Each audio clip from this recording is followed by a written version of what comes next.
Assalamualaikum warahmatullahi wabarakatuh.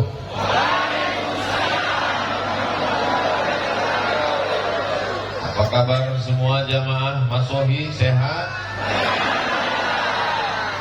Alhamdulillahi rabbil alamin. Allahumma salli ala sayyidina Muhammad. Allahumma salli wa sallim wa barik alaihi wa ala alihi. Pada tahun 1953, 70 tahun yang lalu kurang 1 tahun, 69 Pak Ustaz, sama. Maka datanglah Mr. John, Gubernur Maluku, menjumpai Presiden Insinyur Soekarno, membawa beberapa tokoh untuk menetapkan ibu kota Maluku Tengah. Prosesnya berlanjut beberapa tahun sampai pada tanggal 3 November 1957. Lalu kemudian Presiden Soekarno bertanya, bekerja sama-sama bekerja, bergotong royong, apa bahasa Maluku Tengahnya?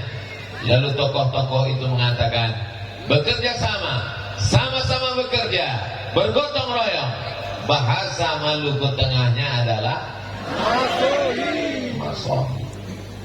Kami semua kan sudah tahu cerita ini Pak Ustaz. Betul. Saya mengungkap ini bukan untuk orang Masohi. Tausiah saya ditonton oleh orang dari dunia sampai akhirat. Dari Sabang sampai Merauke, sampai ke seluruh dunia. Saudara kita yang ada di Amerika, yang di Eropa menonton tausiah ini, walaupun saya tidak bisa masuk Singapura. Tapi ceramah saya kan masuk ke handphone mereka. Mereka mesti tahu bahwa nun di wilayah timur Indonesia ada manusia-manusia yang menyebut nama kotanya, mengambil sejarah kebersamaan. Maka terwujudlah acara malam ini, bisa terwujud sedemikian rupa. Ini karena Masohi, karena kita bekerja sama.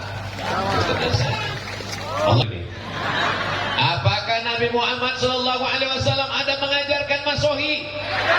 Ada mengajarkan gotong royong? Ada mengajarkan kerjasama? Terima kasih sudah nonton. Jangan lupa like, subscribe, dan share ya.